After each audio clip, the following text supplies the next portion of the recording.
Welcome to LLT 180 Hero and Quest. My name is Dr. Joseph Hughes. I will be your instructor this semester.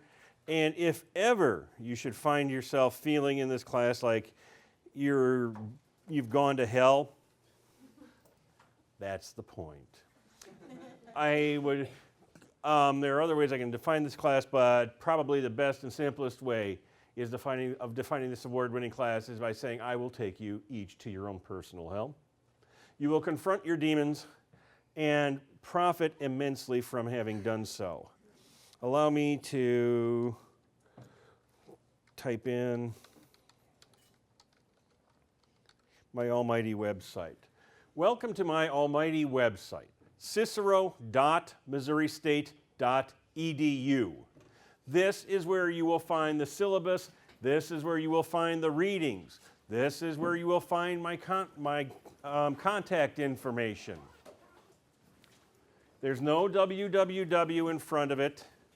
Just type in cicero.missouristate.edu. As you see it at the top of this very simply designed web page, and click on the link marked Catabasis, and I will go there in a second, and you will find the appropriate materials for this fine class. I have this stuff up on my own personal website because one of my, well, you've heard of the concept of a bucket list, right? What is a bucket list? Somebody in the room we're going to test. Can somebody in this fine room tell me what a bucket list is? No, not you. I'm sure you could. Okay, what is your name? Janelle. Janelle, go ahead. It's a list that you can instruct the things you want to do before you kick the bucket. Well, that's profound, yes. Okay, a list of things you do before you kick the bucket. You're probably way too young, Janelle, but do you have a bucket list? Can you tell me one thing that's on it? Sure. Go ahead. Bungee jumping. That's very respectable. I like that. That is not on my bucket list. One thing that's on my bucket list is getting my hands around blackboard, reaching down blackboard's throat. And I know it's a computer program. There was humor in old man, okay? I want to reach down blackboard's throat, pull out its own guts, strangle it with its own guts, throw it to the bottom of the ocean where it can be eaten by whales and pooped on by whales, to the tune of Hey There Delilah by the Plain White T's. There is only one song in the jukebox in hell. They play it over and over, and it's, oh, what you do to me, oh, and so on. Okay, that's good, I think. And again, my name is Dr. Joseph Hughes. Please don't call me by my last name. It just drives me berserk. Some people call me the Space Cowboy. Some call me the Gangster of Love. And some people call me Maurice. Why? Aha, you really are not an educated person until you know why. And I shouldn't make jokes like that because I once had a graduating senior who showed me the place in her notebook from freshman year where she said, Dr. Joseph Hughes. Some people call him Maurice. Okay, let me take you directly to the syllabus now. Click on the link marked Catabasis. The word catabasis, hang on. I'm trying to, find a suitably professorial pose. Okay. The term catabasis is an ancient Greek word for a trip down to the underworld, in which case you meet a symbolic world of the dead and you return, having learned something precious and wonderful. I know, that sucked. See, I'm just trying to get you guys comfortable with the fact that, if I just say, man, this sucks, Rich, and I just go throw it back into reverse and start doing it all over again, you'll know why. Basically, a catabasis is a trip down to the underworld. You go meet all the dead people, you see the meaning of life, and you come back up. Hopefully you've learned something. It's the oldest story in the book, the oldest plot device in the book. You've all been on any number of catabases, probably without knowing it. And there's always the big catabasis at the end. You click and let's see what oh, excellent. more crap, okay? Hero and Quest. This is a web page constructed by me. And I want you to know that I worked very hard on this graphic element. You will find a link to the public affairs mission, because frankly, public affairs is what we do at this university. And it also fulfills a self-understanding humanities perspective of the almighty general ed requirement. And let me tell you, I'll be serious once. For a very short time, it's not my natural mode of operation. But the reason why I am so excited about getting to teach this course and getting to teach it on camera, finally, is because this really speaks to me. The theme of catabasis, the theme of descent to a real or imagined afterlife and return, has really informed my life. The idea is that kids, each and every person in this room, is the hero of their own quest. Whatever the quest is, personal happiness, a family, bungee jumping, the ability to strangle blackboard in its own guts, whatever it is that motivates you, whatever propels you along the road of life, okay, is your quest. You are the hero. We're going to meet various heroes. We're going to meet divine heroes. We're going to meet human heroes, female heroes, male heroes, black heroes, white heroes, brown heroes. But the idea is, by looking at the stories of these people who journeyed, learned things, and came back, you will be able to lead a better life because you will have something to judge your own progress by. And if you're not careful, you might even enjoy yourself for intermittent breaks. Okay, I want to give myself a shout out for this awesome graphic. Can you zoom in on the graphic? Probably not.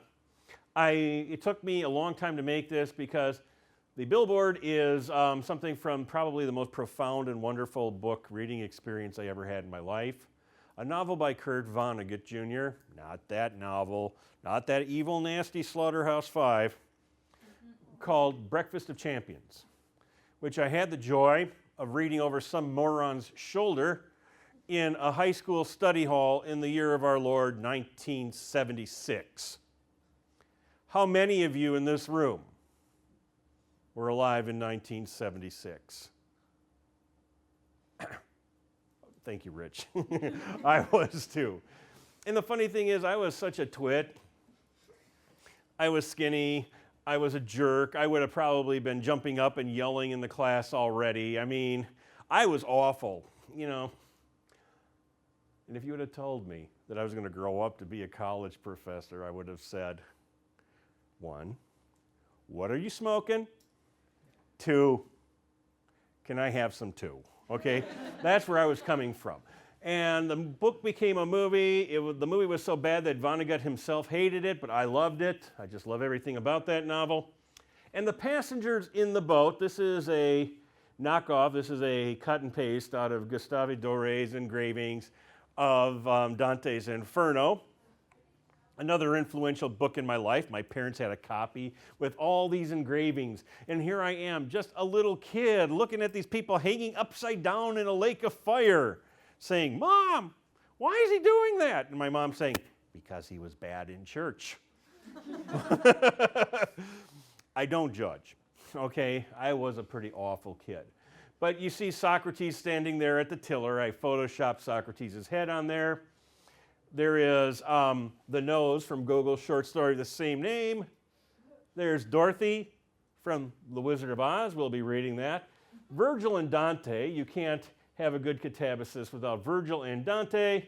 And this dude here is Gilgamesh from the award-winning video by They Might Be Giants called The Mesopotamians. That's part of your assignment. Go watch The Mesopotamians. There are a few things in life that can happen so bad to you that listening to the Mesopotamians can't make it at least just a little bit better. The course objectives are a bunch of junk that I made up to satisfy the general ed requirement people. Through close study of the oldest literary motif of all time, students will come to further appreciate the creative arts for going reasons far beyond the merely aesthetic. Since literally the dawn of recorded time, human society has used the arts as a crucial medium for negotiating and transmitting the entirety of human culture. Give me a hand. That was some really primo stuff. It wowed them. I mean, I took this completely out of something I did for my classical mythology class. Don't worry about this. It's all true. It's all true. But I wouldn't care. I want to get to the good stuff. Okay, syllabus and policy statement. Any questions, first of all? Food. Can I have a pony? No. No? Would be nice. Bacon, especially. Okay. All of your readings this fine semester will be online. They are either PDF files or they are web pages. Trying to save a little bit of money here, except for 2 novels, Kurt Vonnegut, Breakfast of Champions, and Toni Morrison, Song of Solomon. Now, I'm not going to require that you go buy these at the bookstore. If you can find these cheaper anywhere else, I mean, if you can pay like 7 cents for it and, you know, for the $2.99 shipping, get it shipped to you, go for it. There must be literally zillions of these books floating around the second and fourth hand markets, okay? And we will not be doing these 2 until the very end of the semester. What I find especially wonderful about these 2 books, one is the most profound thing I've ever read in my life, and the other thing is, well, basically you've got 2 authors, 2 brilliant, learned, gifted authors writing in the middle 1970s. One of them is a middle-aged white male, one of them is a middle-aged black female, and they both write these awesome catabasis stories that are so different in so many ways, and so the same in so many ways. But again, that particular bit of joy will be ours down the line. What this course really is telling a bunch of ancient and modern stories that may or may not mean something. Those of you who have had the pleasure to take courses from me in the past know that I can be called many bad things as a teacher and have been ever since I started teaching in 1982. I even once got a letter sent to the registrar explaining why I was the worst professor who ever lived. But one thing you can't say about me is I never keep you in suspense about what's going to be on the test. And to all you generation of iTunes and iCourse viewers, verily I say unto you, I may be dead by the time you watch this, but even in death, I will tell you exactly what I expect you to learn for the test.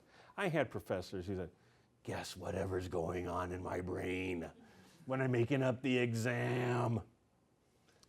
I think that they should all be tied to blackboard and subjected to the plain white tees.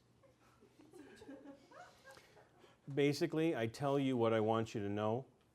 You put it on a test and you get a good grade, with the exception of the essay questions.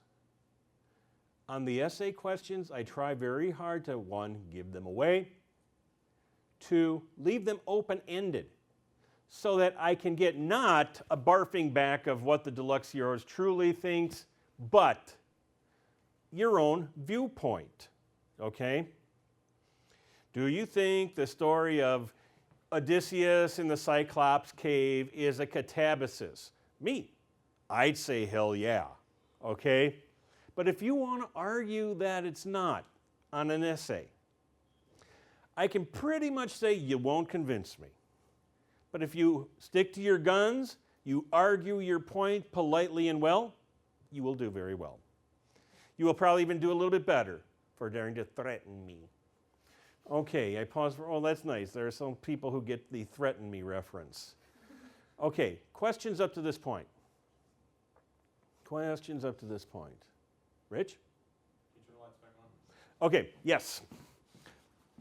Okay, yeah, I'm going to just show him a little bit more stuff here. He's going to delete all of that. Save it for the outtakes reel. We'll have a big old party. You will bring me TP and bacon, and I will watch this. Non-discrimination policy goes like this. I don't discriminate. I don't care where you do or don't go to church, what you do or don't believe in. That's your business. That's your right. Same goes for who or what you keep time with after hours, who your partner is, your spouse is, whether you're married or not. I just really don't care. Okay, who you vote for, well, I can't pretend I don't care.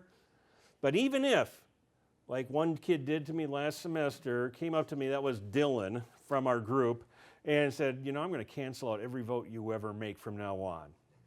And I said to him, well, at least you're voting. That's a good thing. Okay? So please do vote. Bad music. I know what kind of music you like. Lady Gaga. Justin Bieber.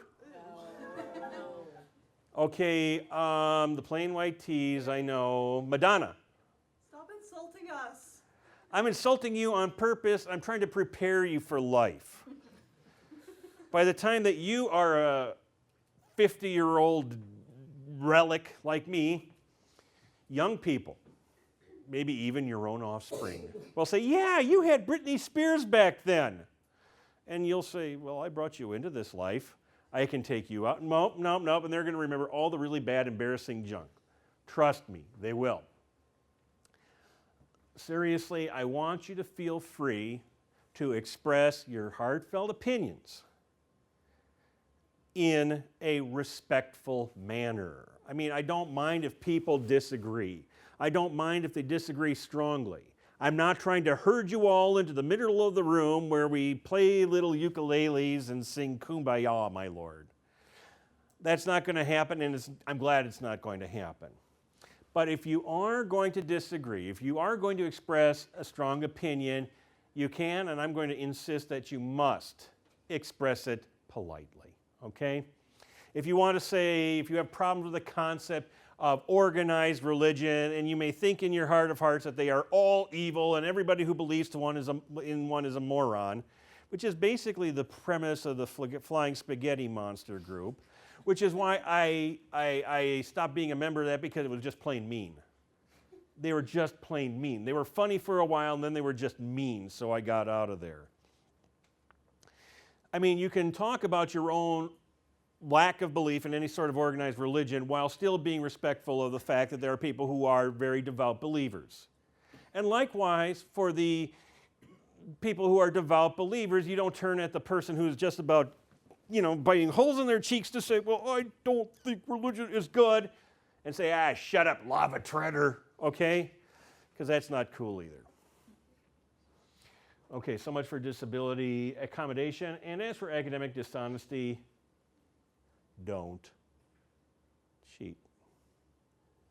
I will get you. I will get you in a way, I have gotten people in a way so artistic that they would have just begged and pleaded for an XF. Some poor kid once thought they were graduating. Okay, that having been said by me, let me just take a couple.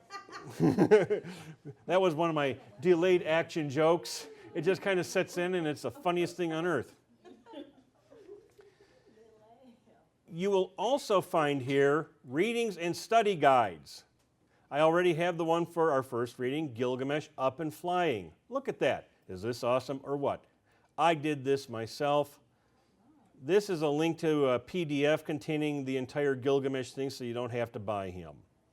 Same with Homer Odyssey, same with, okay, yeah, there's a complete study guide again. Aristophanes' frogs, maybe not so much. Tommy John. What Tommy John has to do with Aristophanes, I don't know. But basically, you click on the link and you get your text automatically at no cost. These two you'll have to buy. But these two are the kind of books I really think that any educated person ought to have in their library forever and ever. Anyway. And finally, the The who's who. I'm working on that. Working on that. I like that. The glossary. When I'm throwing around terms, as I will. Mr. Mouse. There you go. What is this witchcraft? Beats the pants off of me. You're going to hear me throw around terms like, this is a classical liminal experience. And liminal experience will be on the test. Liminal experience will be on the test. To all of you people taking this class in 2032, basically all instruction will be I-courses in 2032. I will be dead, very happily. It will be on the test. It will be on the test. You can find them here on the glossary. I'm going to be throwing around buzzwords. You'll be alive then, though. 20 years from now. I know, you'll be alive. I'm not always, oh my God, what year did I say? 2030, so that's 20 years from now. 70 years. I can see it. Yeah, I might be alive. Okay. But seriously, all these bizarre words like, this is a classic example of an allegory. Or what is the difference between a parable and a metaphor? I like bartender spelling.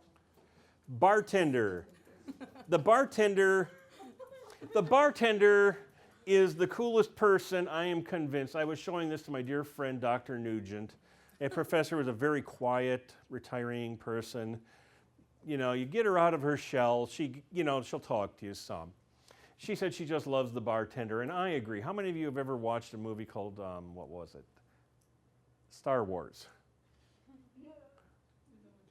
4, 5. Okay, there's a barroom scene in Star Wars. It's really hilarious. Okay, a bar is where you go in and you talk to the bartender, and the bartender gives you the wisdom of the world. And this often happens. Your name is Janelle, right? Aha. Okay. Metaphor, blah, blah, blah, anabasis. I'll add more of these, but in case you're wondering, what does that term mean? Or you're thinking, I better learn liminal engagement because liminal experience because the test is tomorrow. Whatever. This is where you go. Okay, and I showed you that. And let's see, glossary, catabatic resources, working on that. Okay. Okay, your assignment, and I got to do a couple more things after this, but your assignment is really to go watch a YouTube video. I should warn you, it's 35 minutes long. I know. What is the average attendance span of a college student these days? 5 minutes. Depends on if it's really expensive. I like to watch silent movies in my spare time. So I don't Okay, no, would you say 5? 3 to 5. The length of a good song. No, it's a music video. Freebird. You ever hear Freebird? way too long. And it's got that guitar part in the middle that when you turn it off around Stratford, you say, I can't take this. Then you're winding up to like, I don't know, Rolla, maybe even Pacific, and you turn it back, and they're still grinding away at it. Okay, you may have to watch it in short doses, but for better or worse, it will give you a good idea of where I personally am coming from. I don't want to talk about my personal life in class this semester. But if you want to find out what happened, you can probably find it there. I mean, I do throw a lot of buzzwords. It's not really very hilarious, but it will give you a good view of my idea of what catabasis is and why it means so much to me. Okay, I don't want to lecture about it. I said it so well in that one, so much better than I could ever off the top of my head. I read it off of a piece of paper. I don't play that way. Let's see. Note the brilliant effects at the beginning. Notice the loving care with which this profound thing has been edited. And there's no sound, so you don't know what I'm talking about. But I'm smiling and I'm dressed in black, as one should be when talking about a catabasis. Now, in the last few minutes of the class I have for you today, I am going to probably turn off the computer, the overhead projector. So I need to first ask you, do you all know where to find the syllabus? Cicero.missouri.edu, missouristate.edu. It used to be a server located under my desk, named after my infant goddaughter, who is now a freshman in high school. Good Lord. Let's see. Nope, not going to rain. Okay. All right, so I'm going to get out of here. I have a question. Yes. You say your video doesn't have sound? Oh, it does. It's just that it's not turned on here. Yeah, wouldn't it be a wonderful thing if you had a video where professors had video and no sound? So you have to read it so we can put caption on, try to figure out what they're saying. Yeah. You can do it like I Can Has Cheeseburger style or something like that. You know, saying like, everybody gets an A in this class because I love you so much. And President Smart will be handing out $50 bills. Right. Okay. Let me turn this thing off so it's not shining, because one of the things I really liked to do back in the old days, how many of you have ever heard of this thing called, well, they used to have blackboards, and whenever the class was going to sleep on me, as happened, all I needed to do, yeah, I know, I mean, just all of a sudden everybody started caring. I can't, I mean, it's not good, and I don't like it either, but I mean, it's not as bad as it could be. But I really did like to draw crap up on the board, okay, in my own unique drawing style. I am a really horrible artist. But first of all, just to show you how smart I am, I will write the word catabasis on the board.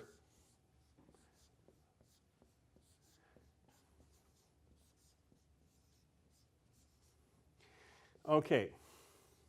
And actually, this would be a good start for a chunky 5 to 6 minute little snatch of goodness that you can all watch at one point and assimilate, pause, go play, a couple rounds of, shoot 'em up or something like that.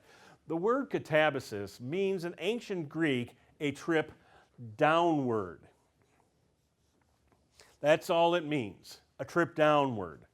The assumption is that in a classical catabasis, in a literary catabasis, you are going to the world of the dead.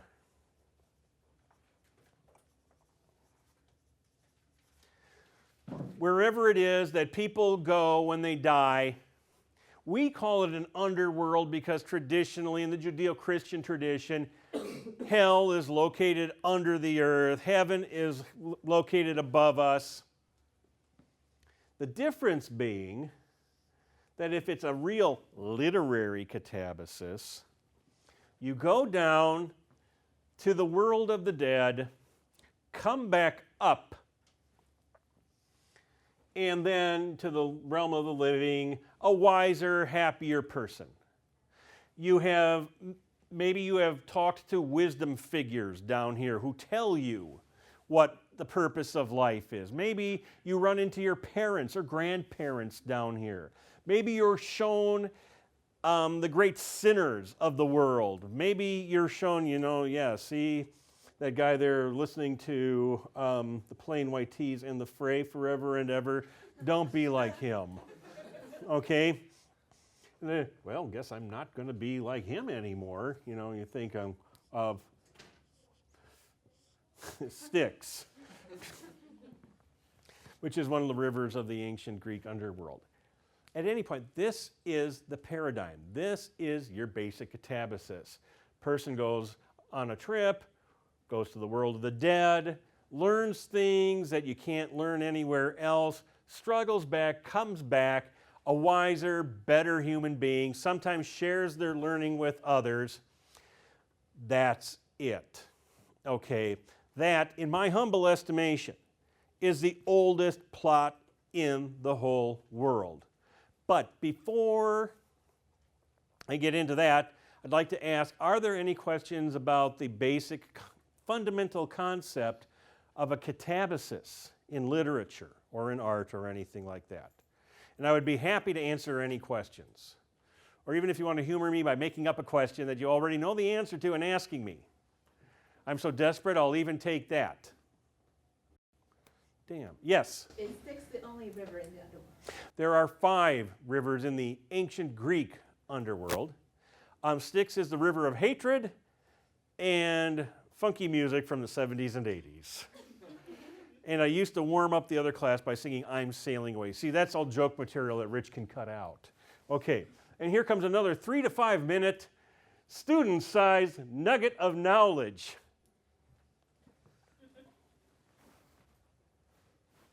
The catabasis can be either a trip to a real underworld or afterlife.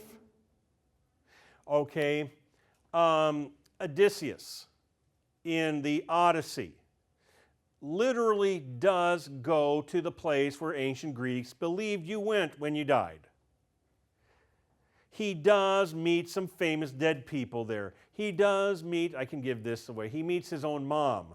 Mom, what are you doing down here in the world of the dead? Oh, Odysseus, I died of grief waiting for you to come home. The oldest guilt trip in all of ancient Greek literature. His mom then tells him, actually gives him the best answer, actually, as to what happens to a human after death.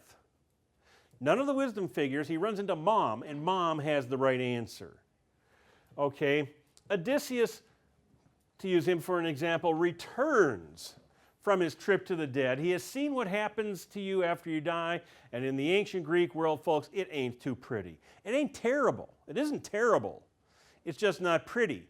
Basically, according to Odysseus' mom, your body burns away, your flesh burns away, and with your flesh burning away goes any chance you can have to have fun. By eating, drinking, sleeping, having sex, running, working out, anything.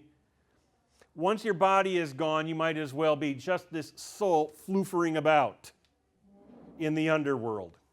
That's it.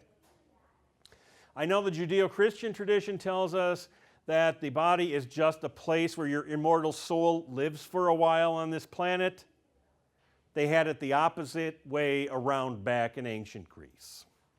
So Odysseus knows it's not going to be good. He is carried away to an island by, I don't know, this chick named Calypso who's a goddess. She's gorgeous. All she wants is for Odysseus to stay with her and be her kind of sex toy.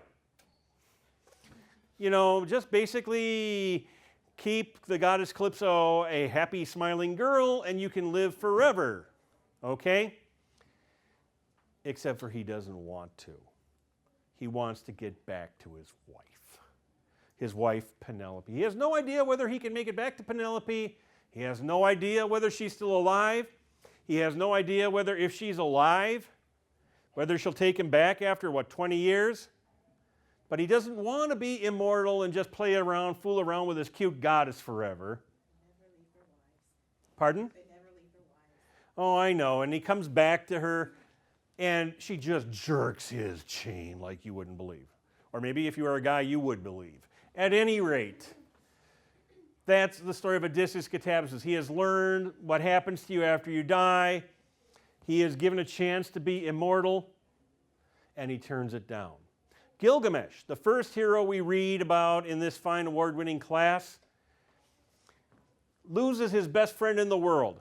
He goes on a journey to the end of the world, where this guy named Utnapishtim, who's a god, but used to be a human, says, yeah, basically, I'm a god now because I survived the flood. I survived the flood because the gods liked me. The gods don't like you. So you're not going to be immortal. Bye. So Gilgamesh comes back knowing that he's not going to be immortal. He's sad. He's depressed. But he realizes, well, he's just got to make the most of what he has while he has it. That's what Gilgamesh gets out of his catabasis.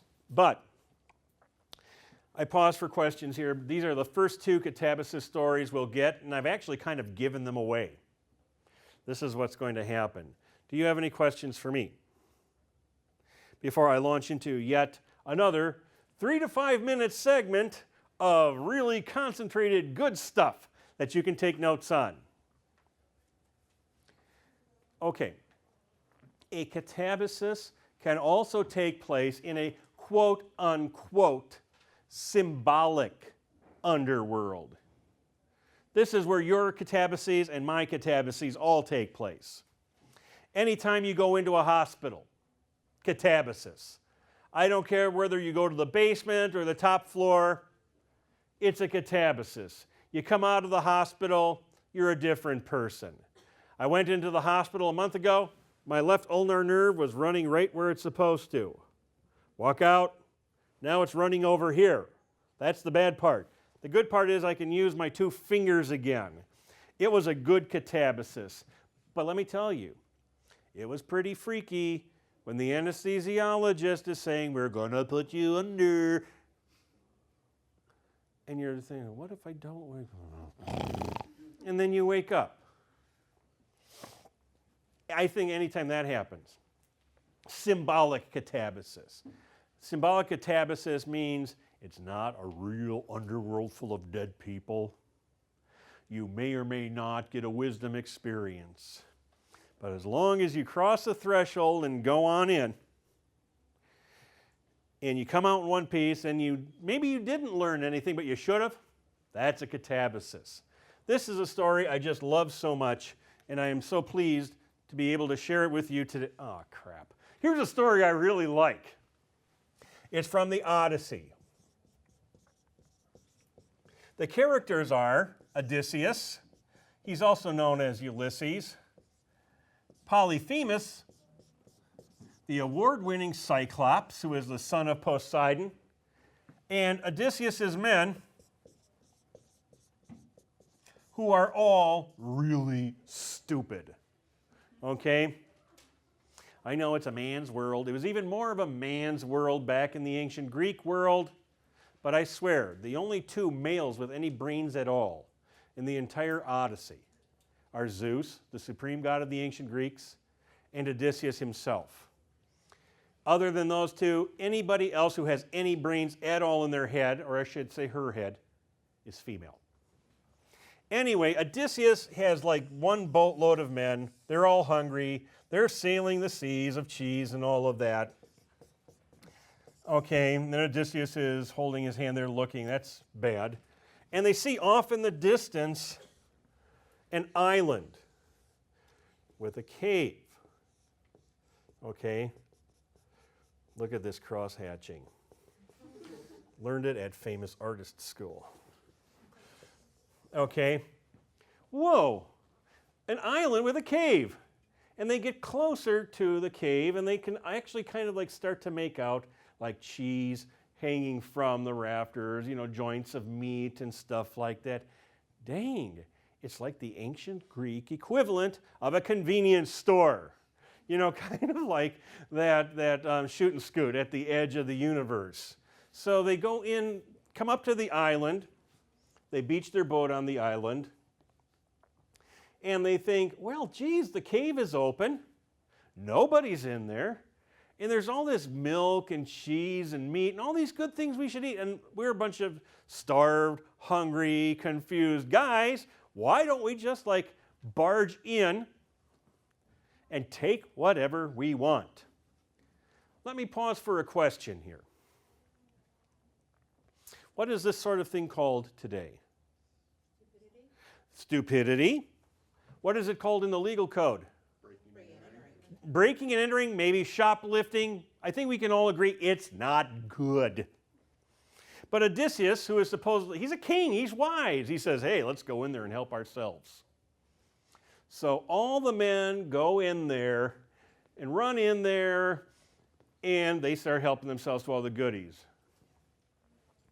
When the owner of the cave, a guy named Polyphemus, the Cyclops, he's huge. The guys are like this size, running into the cave.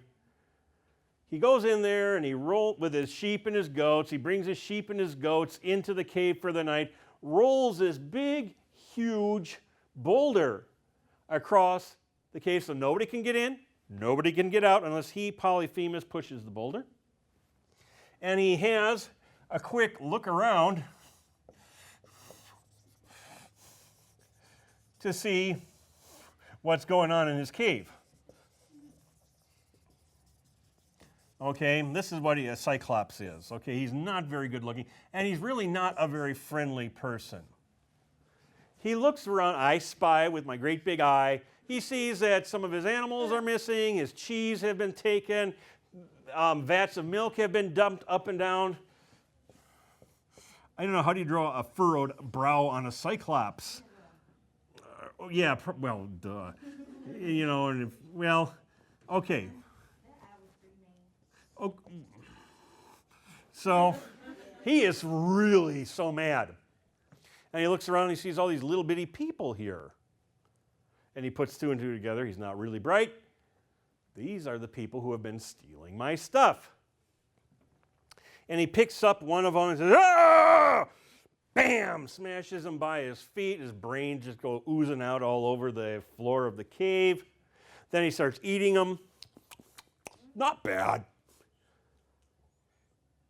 We're in a tight spot. Odysseus, who sometimes shows flashes of intelligence, almost verging upon the female, thinks to himself, man, what can I do to get this guy off of our case? Because, you know, they have been ripping off his stuff. They have been caught. And he comes up with a plan. It so happens that Odysseus has been traveling with some red wine. It stayed close to him for a while, but he figures, well, I hate to let him do this, but he starts giving the Cyclops wine to drink. So the Cyclops, and pretty soon, the Cyclops is starting to feel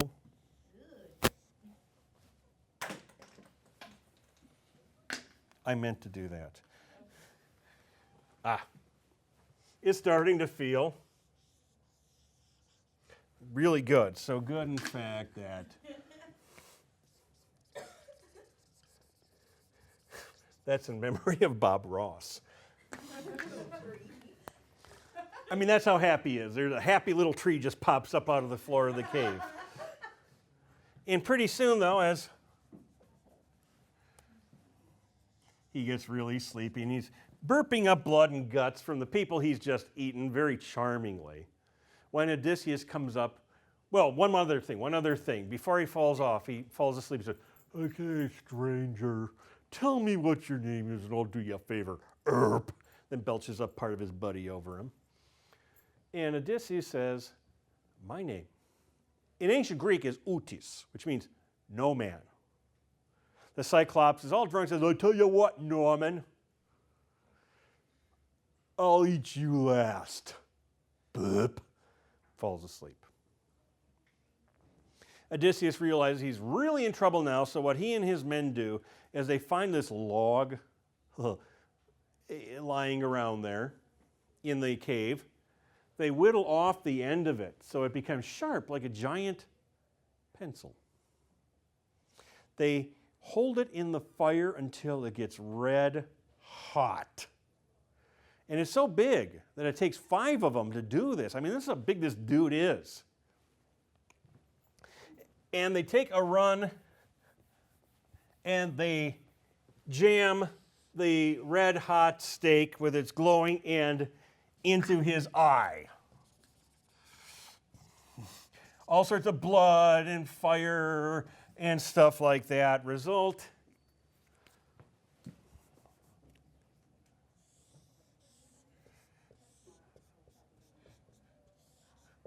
The Cyclops is no longer happy. He's running around. He said, I'm going to kill you guys. He's trying to get a hold of them and kill them because they poked his damn eye out. But he can't see them. To make a long story short, they attach themselves to the bottom of the sheep. They all hang on for dear life to the bottom of the sheep. How many of you have ever been in a confined area with barnyard animals for any significant length of time?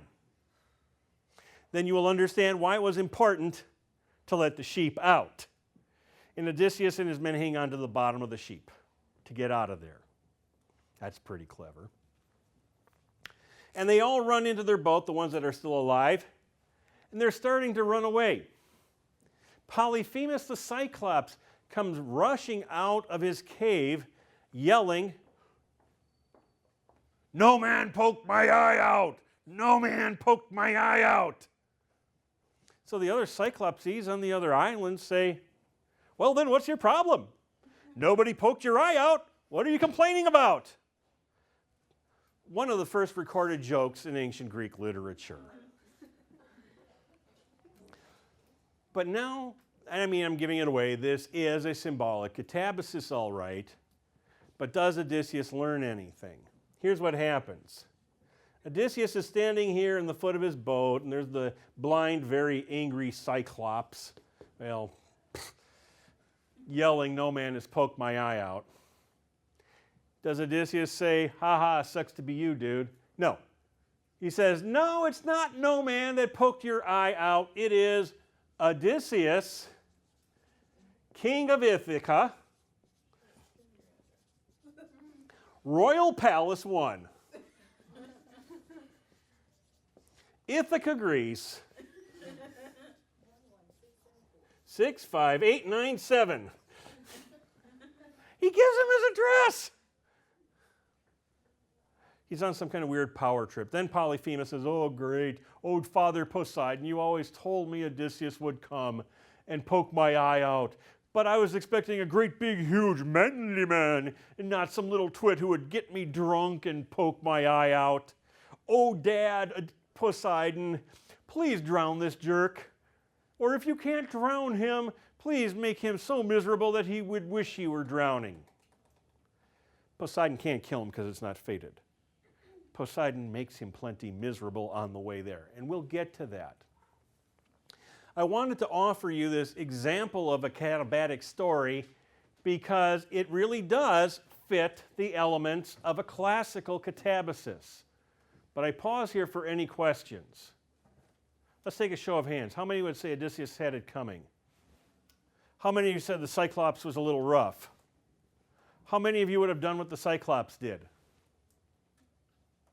I would have. Okay. All right, that doesn't go on tape. This will. The following profound thing. The voyage of Odysseus to the cave of Polyphemus the Cyclops is indeed a classical catabasis because it concerns a descent into the cave. He does not run into a wisdom figure. Rather, the Cyclops is the antithesis of a wisdom figure. He is big, ugly, stupid, angry, and very shortly drunk. But Odysseus could have learned a valuable lesson from the Cyclops. Don't bust in and take stuff that's not yours is a really good lesson to learn early in life, okay? Does Odysseus learn anything? Well, he successfully gets out of the cave. He successfully pokes the Cyclops' eye out. And when a saner leader would have listened to the Cyclops bellowing, "No man poked my eye out," he would not have yelled his real name and his address. Obviously, Odysseus didn't learn a dang thing from his catabasis. He will have many more such learning experiences before he has his catabasis. Pause for questions here. Any comments or questions about the story I just shared with you today? If not, I think that this will put an end to our programming day. I would just like